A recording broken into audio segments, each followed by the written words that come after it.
Hemos escuchado estos 2 días ponencias increíbles, he aprendido muchísimo sobre tradición escrita y eso me hace repensar lo que ahora voy a presentar. Yo creo que si hubiera escuchado estas presentaciones, mi propia presentación hubieras tenido otro tipo de, digamos, de otras consideraciones, pero que te voy a seguir compartiendo a modo de preguntas. Mi presentación se titula Literatura, tradición oral en las lenguas indígenas de México, una aproximación a la producción escrita actual y sus retos. Quisiera hacer énfasis antes de hacer esta presentación, en que durante estos 2 días hemos escuchado datos, estudios muy interesantes, pero quisiera hacer énfasis en el contexto en el que fueron producidos, en una generalización tal vez un poco absurda, pero hay 2 características que creo que son una constante, ya sea para la época prehispánica o para la época colonial. Uno es la gran vitalidad de las lenguas que se escribieron en la época prehispánica. Bueno, teníamos una gran diversidad lingüística, eran lenguas vivas. En la época colonial también tenemos que a finales de, digamos, más o menos en 1820, después de 300 años de colonialismo español, aproximadamente el 70% de la población de lo que hoy consideramos México hablaba una lengua indígena. Entonces estaba en un contexto, o la escritura se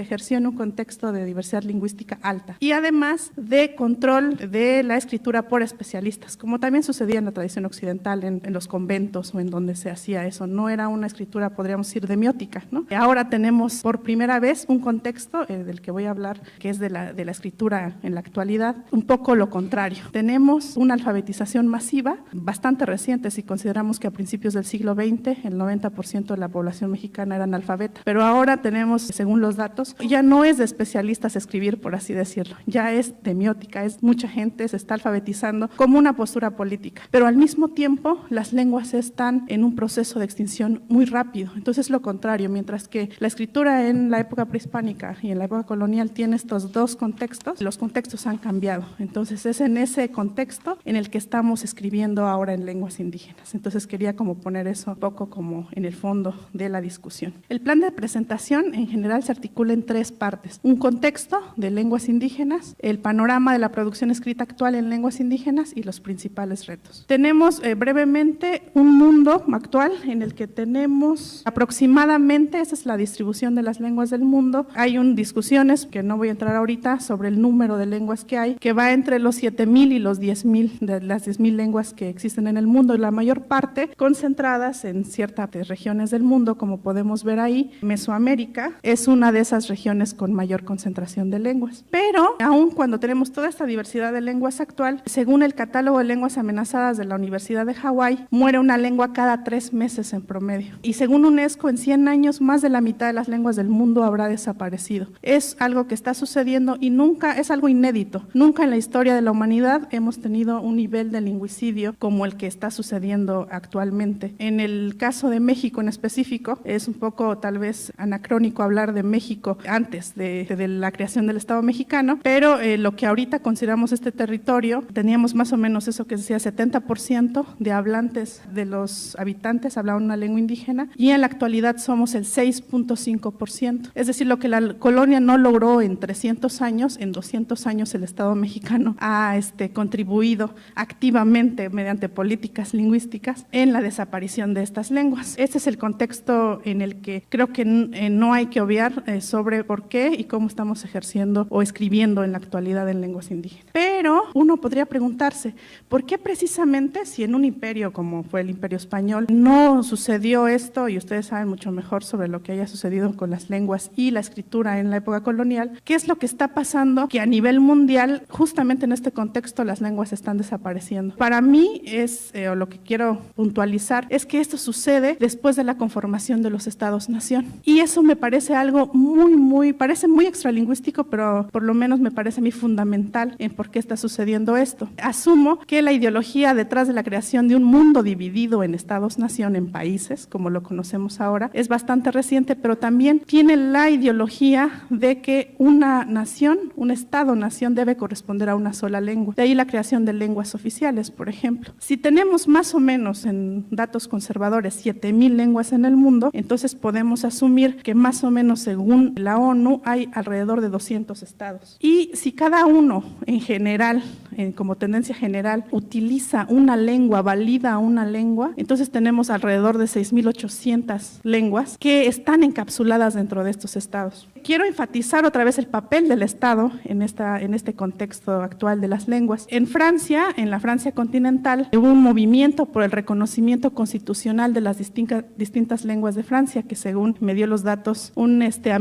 amigo lingüista bretón, de la existencia de, además del francés, de 12 lenguas dentro del territorio francés. Hubo un movimiento para su reconocimiento en la Constitución. La Academia Francesa, que pocas veces da declaraciones, muy pocas veces, hizo una declaración a la prensa oficial en la que decía que las lenguas regionales atentan contra la identidad nacional. Es decir, eso me parece más claro que el agua, difícil. Es decir, hay una relación entre la concepción y la conformación de los estados y el estatus político de las lenguas. Y dice, después de 5 siglos, la lengua francesa ha forjado Francia. Nuestra Constitución señala en su artículo 2 el reconocimiento de esta evidencia. La lengua de la República es el francés. Y esto, digamos, Francia es como un ejemplo de Estado-nación. Sobre ella, o como ejemplo, se han constituido los otros estados. Hay una ideología lingüística de los estados-nación que creo que es distinta en los imperios. En el caso de México es bastante parecido. Tenemos, por ejemplo, aquí, esto es está extraído de un texto que se le daba a los maestros rurales a principios del siglo XX para ejercer su labor en las comunidades. Y Rafael Ramírez, educador bastante famoso, le dice al maestro, se dirige a él y le dice, pero si tú para darles nuestra ciencia y nuestro saber les hablas en su idioma a los niños, perderemos la fe que en ti teníamos, porque corres el peligro de ser tú el incorporado. Comenzarás por habituarte a emplear el idioma de los niños, después irás tomando sin darte cuenta las costumbres del grupo social étnico a que ellos pertenecen, luego sus formas inferiores de vida. Finalmente, tú mismo te volverás un indio, es decir, una unidad más a quien incorporar. Eso que te digo no es una chanza para reír, sino una cosa seria. La vida entera de los pueblos se condensa en un lenguaje, de modo que cuando uno aprende un idioma nuevo, adquiere también nuevas formas de pensar y aún nuevas formas de vivir. Por eso yo considero como cosa muy importante el que tú sepas enseñar el castellano como Dios manda, es decir, sin traducirlo al idioma del niño. Debes tener mucho cuidado a fin de que tus niños no solamente aprendan el idioma castellano, sino que también adquieran nuevas costumbres y formas de vida que indudablemente son superiores a las suyas. Esto en la década de los 30. Y bueno,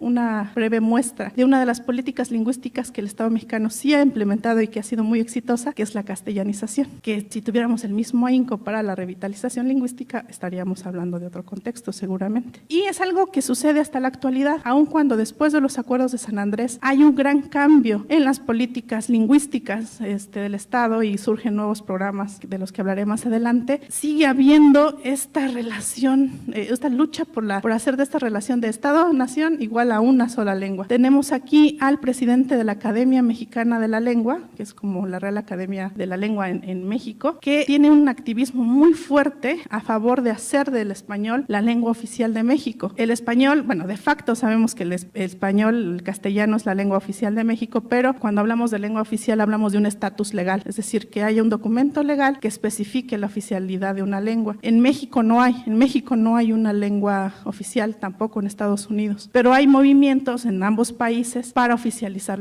esa lengua. Y aquí cito al director de la academia que dice, México no tiene idioma oficial, estamos luchando porque el español sea Ya tenemos redactada una iniciativa de ley para presentar al Congreso de la Unión. A mí esto me parece muy peligroso. Si ya tenemos muchos problemas de derechos lingüísticos, esto puede dar pie a tener instrumentos legales para el lingüicidio que ya está sucediendo. Además, en otra parte, ahorita ya no encontré esa cita de él, argumenta que a diferencia de las lenguas indígenas, que sí serán muy valiosas, el español es una lengua universal, en cambio las lenguas indígenas solo podemos remitir, ya saben, a conceptos locales y concretos. Esto está sucediendo actualmente, esta propuesta sigue en pie y esta iniciativa de ley también. Esperemos que eso, un poco también con la ayuda de todos nuestros amigos académicos, no suceda. Por lo tanto, ¿qué definición voy a utilizar de lengua indígena? Para esta presentación y en general en mi postura, una lengua indígena es una lengua que hablan pueblos o naciones que no formaron estados. Eso y solo eso tienen en común. Tal vez podemos hablar de lenguas mesoamericanas y compartan rasgos ariales, una tradición escrita. Podríamos argumentar tratar de cómo se sostiene la categoría mesoamericana, lenguas mesoamericanas. Pero tras la categoría de lenguas indígenas hay una posición política, solo eso. Son lenguas que no son utilizadas ni reivindicadas por un Estado. ¿Qué hubiera pasado si en la región Mije, en los procesos de conformación de Estado-Nación, hubiera formado su propio Estado? Seguramente tendríamos como lengua oficial o reivindicaríamos el uso del Mije para todo, para toda la vida de oficial, escrita, educación, etcétera. Digo, eso suena un poco imposible, pero pensemos que el Vaticano es mucho más pequeño que la región Mije y es un Estado. Y en el Vaticano encontramos bancos en los que puedes sacar dinero en latín. Para mí esas son las lenguas indígenas. Habría que hacer tal vez alguna diferencia entre lenguas regionales e indígenas, pero las lenguas regionales e indígenas comparten, como vimos en el caso del francés, esa misma característica. Lenguas que no son reivindicadas por un Estado. Así que parafraseando esta famosa cita de lo que son dialectos, podríamos decir que son lenguas sin ejército y marina. Lenguas, en el caso específico de México, que descienden de las que se hablaba a la llegada de Cortés y que son discriminadas y, como hemos visto, combatidas su existencia misma por el Estado. Y esto no está sucediendo solo en México. Casi todos los estados, nación en el mundo combaten la diversidad lingüística interna, porque si solo hay 200 estados, no puede haber un estado tras cada lengua del mundo.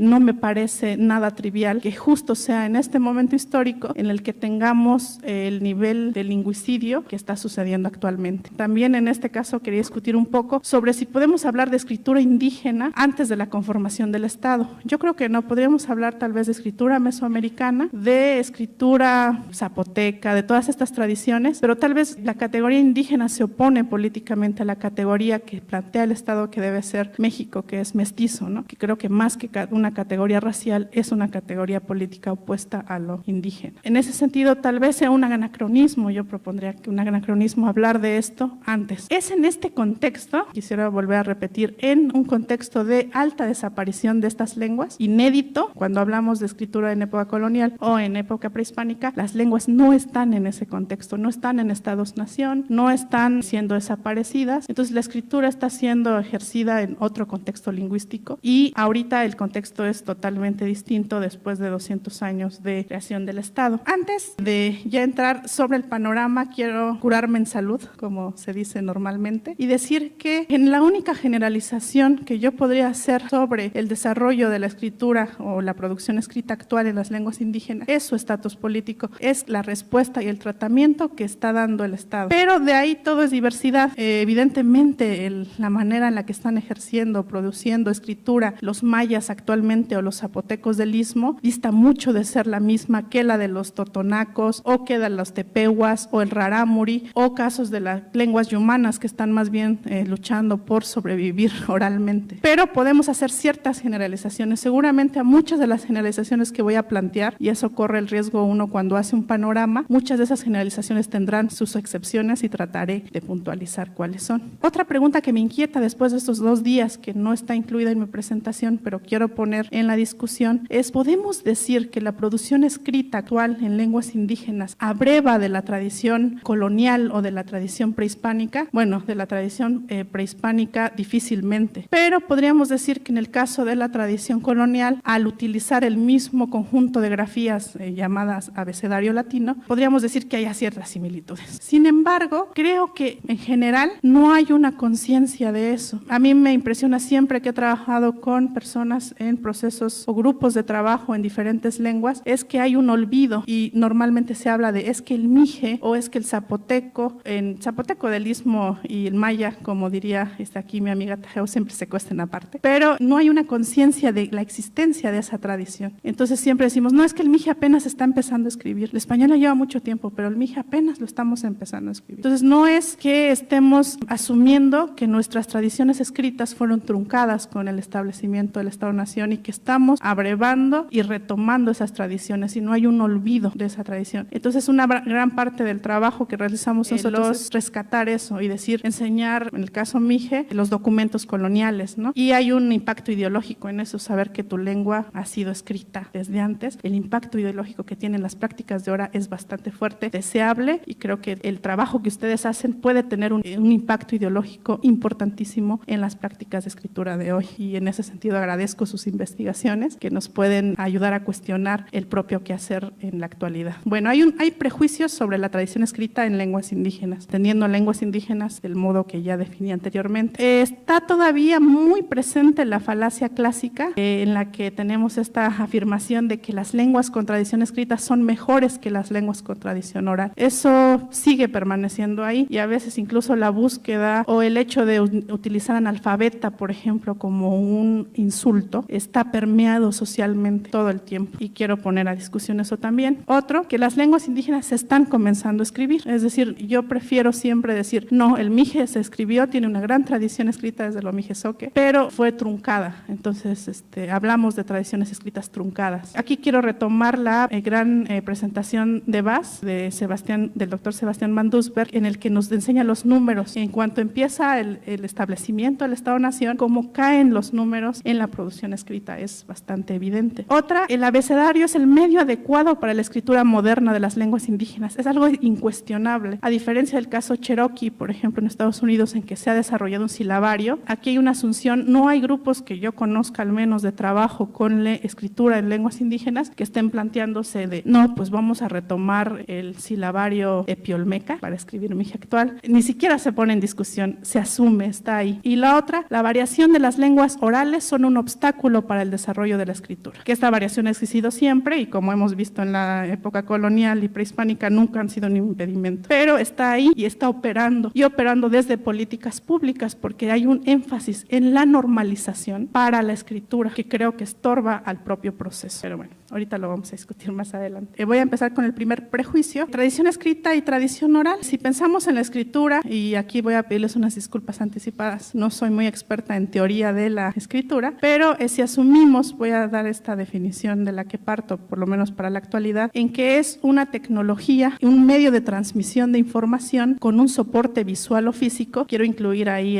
la escritura braille en lo físico, que estructura de una manera determinada la información por medio de un sistema de grafías doblemente articulado. Quiero decir doblemente articulado porque lo que puedo observar en los sistemas gráficos que conozco, tengo un inventario finito de unidades que al combinarlas me permite potencialmente comunicar una cantidad infinita de información. Pero yo creo que hacer una distinción entre lenguas de tradición, lenguas orales y lenguas escritas no es del todo adecuado. Para mí la oralidad se opone a la escritura en la misma medida que la oralidad se opone a la tradición oral. De hecho, no quisiera llamarla más tradición oral, sino tradición mnemónica. Voy a decir por qué. Para mí la oralidad es un rasgo de todos los sistemas lingüísticos orales. Es un hecho acústico, consecuencia de una característica del lenguaje humano que la transmisión es medio vocal auditivo. No necesita del registro en la memoria. La oralidad es intrínseca a todas las lenguas del mundo. Es decir, no todo lo que yo oralizo en una conversación la voy registrando ni estructurando en la memoria. La tradición oral o mnemónica en adelante es un medio de transmisión de conocimientos que tiene soporte no en la oralidad. Cuando yo abro un libro y lo leo en voz alta, estoy oralizando el libro. Cuando yo transmito tradición oral, en realidad solo estoy hablando del hecho performático de oralizar un texto cuyo soporte es la memoria individual y colectiva. Y es un corpus abierto. Es por eso que tenemos diferentes versiones, por ejemplo,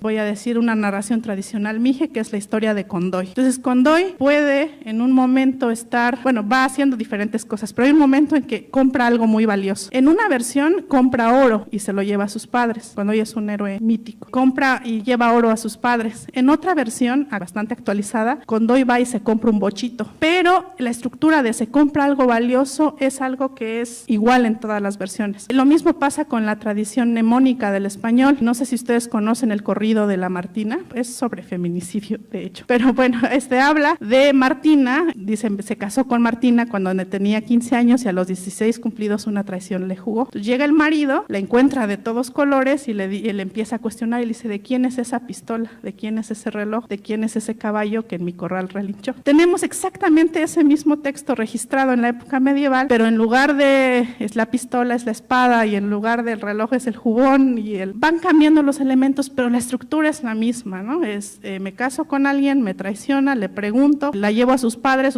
la rechazan y la mato por la traición.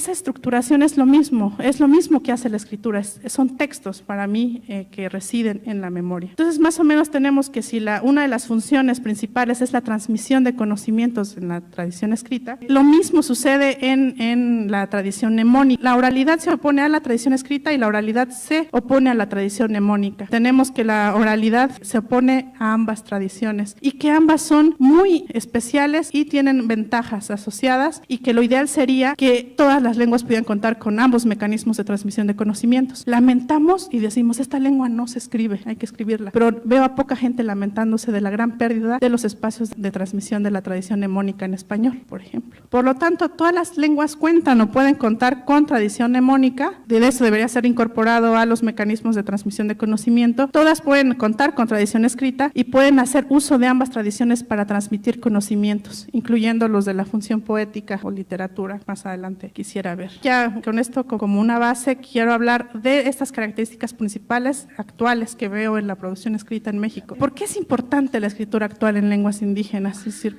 podríamos estar más bien concentrados en la transmisión intergeneracional de lenguas que están muriendo. Bueno, el contexto social privilegia la comunicación escrita, como nunca creo antes en la historia de la humanidad, y porque los hablantes de lenguas indígenas estamos siendo alfabetizados. Estamos dentro, no podemos decir que no estamos dentro de la cultura escrita. Y sin embargo, esta alfabetización se están dando en lenguas distintas a nuestra lengua materna. Por ejemplo, a mí me alfabetizaron, yo nunca voy a saber qué es ser alfabetizada en la propia lengua. Yo fui alfabetizada como muchas otras personas en una lengua que no hablaba, que en este caso fue el español. Y hay ciertos asuntos de derechos humanos detrás de ese hecho cognitivo y bastante importante. Y porque puede relacionarse con procesos de revitalización y de derechos lingüísticos. Yo creo que es un asunto de acceso al conocimiento también, ¿no?, de la escritura. A diferencia de la época prehispánica, en la época colonial, donde ahí está la necesidad de transmisión de conocimientos y se usa la escritura, actualmente es al revés. No hay uso social, se está escribiendo, pero casi como una posición reivindicativa y muy inscrita en procesos reivindicativos políticos, de autonomía sobre todo. En cuanto a la forma, ¿qué características veo que está sucediendo en la producción escrita actual en la forma? Bueno, yo siempre me pregunto tres cosas cuando me enfrento a un sistema gráfico. ¿Qué conjunto de grafías se están utilizando? Estos conjuntos tienen nombres propios, abecedario, el cirílico, el alfabeto, kanji, hiragana, depende. ¿Con qué unidades lingüísticas se relacionan? ¿Qué lengua está representada? Pienso en que tenemos significado y significante, el signo lingüístico, y que cada unidad de la gráfica corresponde a una unidad del significado, como el caso de kanjis, es el significado el que está representado, o una unidad de gráfica a una unidad del significante, ya sea fonema y sílaba. Una generalización que puedo hacer es que casi en toda la producción escrita actual se hace con el significante y tratando de reproducir fonemas. No hay silabarios ahorita en la producción actual escrita en México. Hay una influencia del inventario fonológico del español. Por ejemplo, rápidamente, tenemos 3 fonemas oclusivos en zoque de Chiapas, que en castellano son 6, pero en el nivel gráfico el zoque reproduce las distinciones fonológicas del castellano, no las suyas propias, que las suyas propias son fonéticas. En el caso también del Mije de Oaxaca, siempre pensamos que las vocales básicas son las del español y tenemos otras 2 que son raritas. También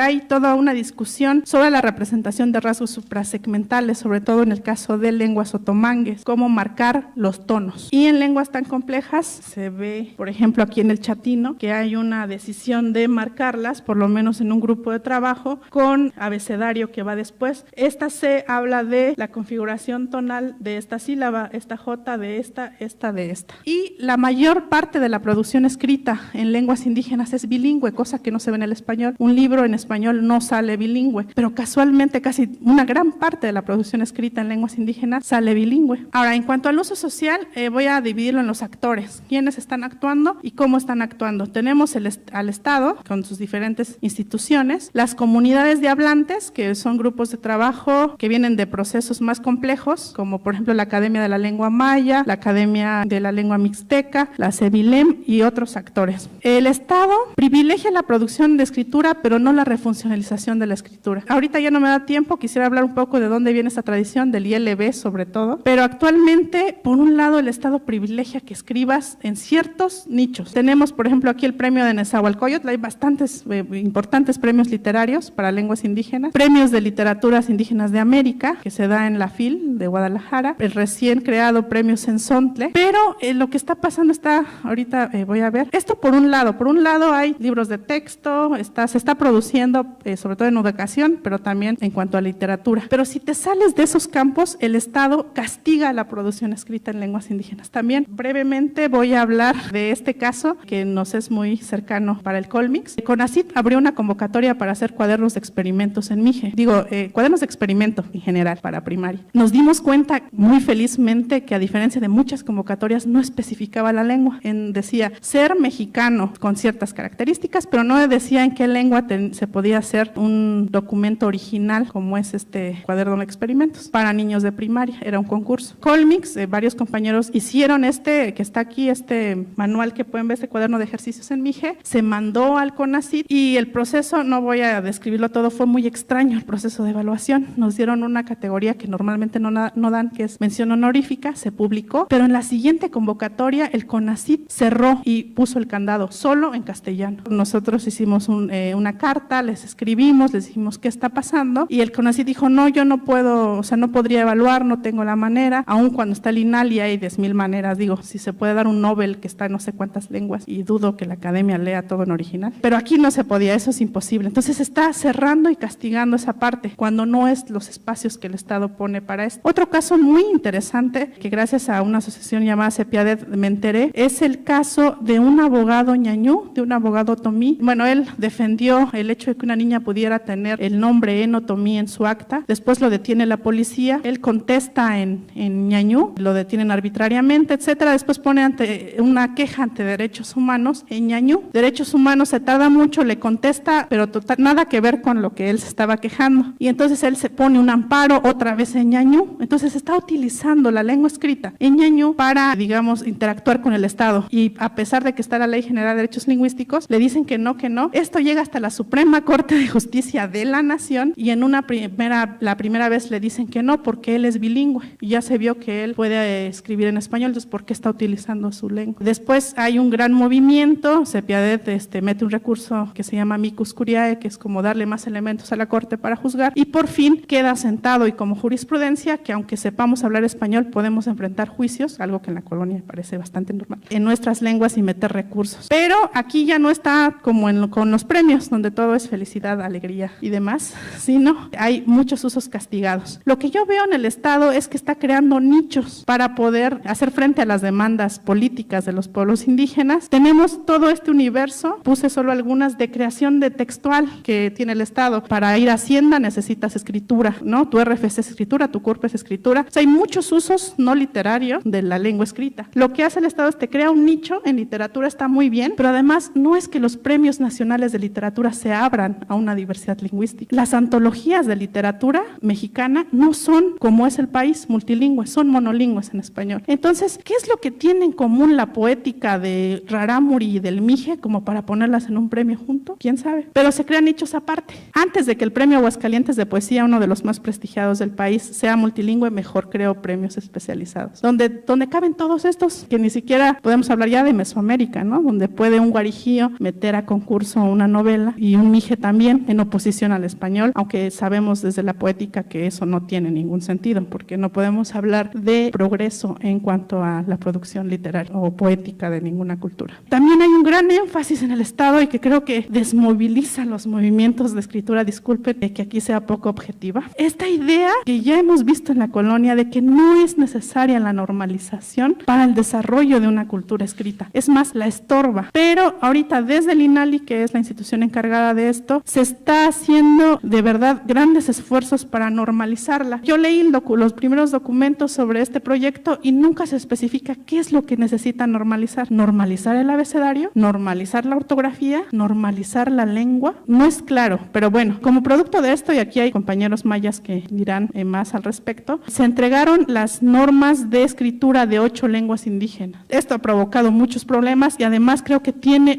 otro gran problema, y otro gran problema es, estamos desde el Estado validando una manera de escribir sobre otra. Supongamos que la propuesta de las Semanas de Vida y Lengua Mije sea la que el Estado retome y diga, esta es la norma de escritura del Mije, pero los que están creando más lectores en Mije son los testigos de Jehová y ellos no escriben como nosotros. Se está validando grupos de trabajo sobre otros que pueden provocar conflictos totalmente innecesarios. Aquí nada más como ejemplo vemos esta variación ortográfica del del español. Aquí, para esta época, es a mediados del siglo XVII, ya se publicó el Quijote, así de, para tener una referencia, el Quijote. Y se sigue teniendo 4 maneras distintas de escribir ortografía. 4 para escribir y éxito 4. Todas igual de válidas. La tradición escrita del español ya está totalmente fijada, está bien, es exitosa y no necesita de la normalización, como podemos ver, pero parece que en el caso de las lenguas indígenas es imprescindible. Sin embargo, hay algunas acciones que me parecen interesantes que están desde el Estado sucediendo. Por ejemplo, en el Distrito Federal ya expide actas de nacimiento en purépecha y en triqui. Hay muchísimas quejas sobre el asunto, pero el mismo hecho me parece algo que a mí por lo menos me sorprendió. Hay que ver si después esos documentos son oficiales de verdad y no vayan a tener problemas, etc. Lo demás es, aparte de los libros de texto y la educación, que merece toda una conferencia aparte, pero hay una idea de tener que traducir cosas del Estado. Ahí sí es todo muy aplaudido. Si tú quieres traducir el himno nacional a tu lengua y escribirlo, está muy bien. La constitución política, perfecto.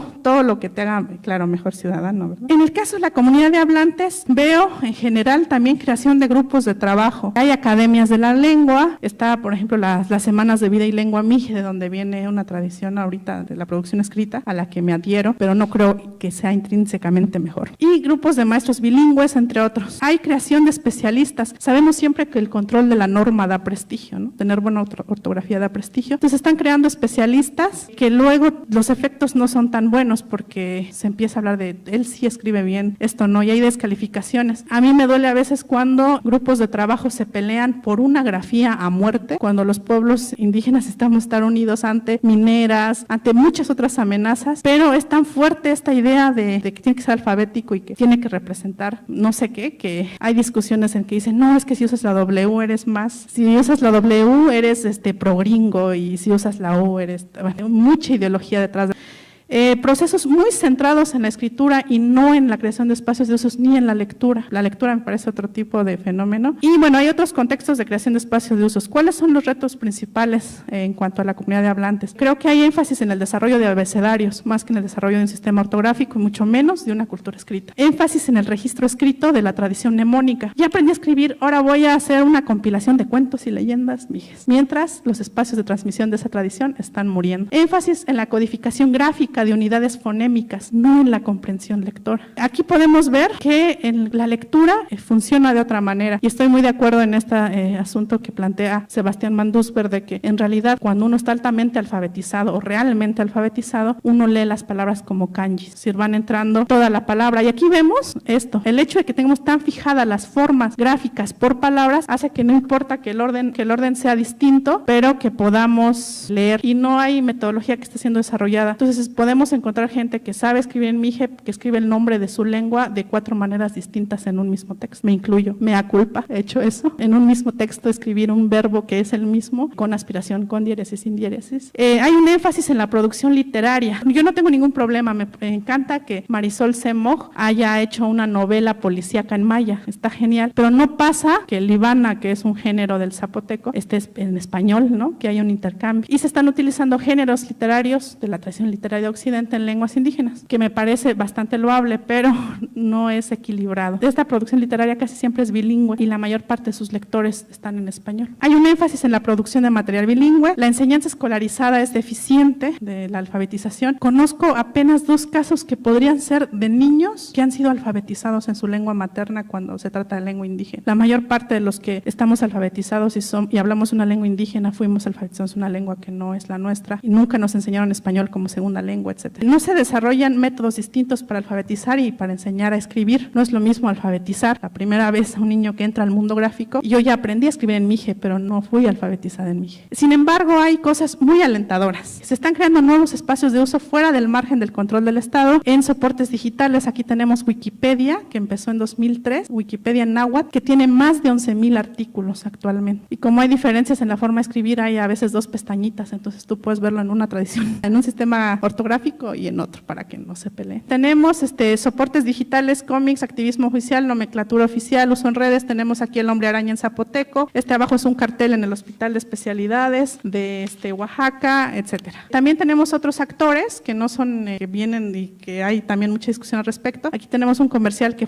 hubo bastante discusión al respecto de Coca-Cola. Dice, permanezcamos unidos en lengua mije, no sé si lo vieron. Aquí tenemos una reunión de testigos de Jehová, todos con el Nuevo Testamento en sus lenguas, escribiendo, leyendo. Editoriales independientes como Ermitaño, que está sacando, por ejemplo, literatura traducida a mije y a otras lenguas en versiones monolingües. Este es un taxi de mi comunidad que escribe sin las normas correctas, podríamos decir, pero me encanta este uso que dice, ¿qué pasaría si? Imagínense lo que puede pasar en ese taxi. Bueno, pero ¿qué pasaría si? ¿Qué retos principales? ¿Cómo articulamos el desarrollo de la escritura con fortalecimiento y revitalización? ¿Cómo pasar del diseño de abecedarios al desarrollo de la cultura escrita, así con letras mayúsculas? ¿Cómo exigir al Estado que se comporte de manera multilingüe? Que es lo que decía Michel Uní, el lingüista, el problema es del Estado que se comporta como monolingüe en contextos multilingües neciamente. Algunas ideas: autonomía para la educación, si pudiéramos tener el control de planes y programas en nuestras manos, creo que se pondría. Desarrollo de imprentas propias, énfasis en creación de uso, de necesidades y de lectores, y activismo por el uso de documentos escritos en diversos contextos oficiales. Obligar al Estado a responder a una realidad multilingüe, también en cuanto a la escritura. Muchas gracias y disculpen, ya me pasé.